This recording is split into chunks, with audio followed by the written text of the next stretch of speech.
Минэкономкоми провел встречу с ухтинскими предпринимателями. Немало дискуссий вызвал законопроект о полном запрете розничной продажи алкогольной продукции в многоквартирных домах и на прилегающих к ним территориях. Ранее жители республики не раз жаловались властям на работу так называемых наливаек. Их посетители регулярно устраивают драки и нарушают общественный порядок. Впрочем, ухтинское бизнес-сообщество на ситуацию смотрит иначе. Раньше, например, если какая-либо торговая точка что-либо нарушала, ее наказывали. Наказывали руководителя, штрафовали, предупреждали. Для этого есть соответствующие органы. Я не пойму одного, почему сегодня, если кто-то что-то нарушает, мы хотим закрыть 18 и так далее предприятий, торгующих алкогольной продукцией. Алкогольная продукция, грубо говоря, она приносит достаточно такой, доход, скажем так, не маленький.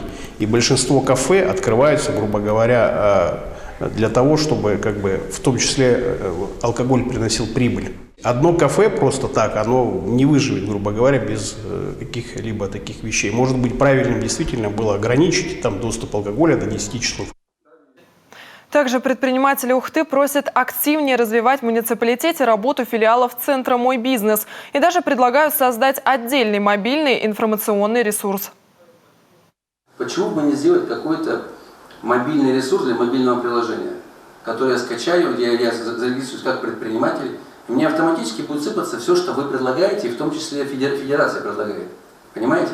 Чтобы я понимал, что есть предложение, я хочу это сделать. Я сразу же отчитываюсь, хочу это, хочу то. И чтобы не было такого, вы туда, в это министерство, вы в это министерство, в это министерство, одно окно, понимаете? Как пояснила заместитель министра экономического развития и промышленности Нарине Киракосян, такая федеральная платформа уже существует. Называется МСП, то есть малый и средний бизнес. Сейчас она в стадии дополнения.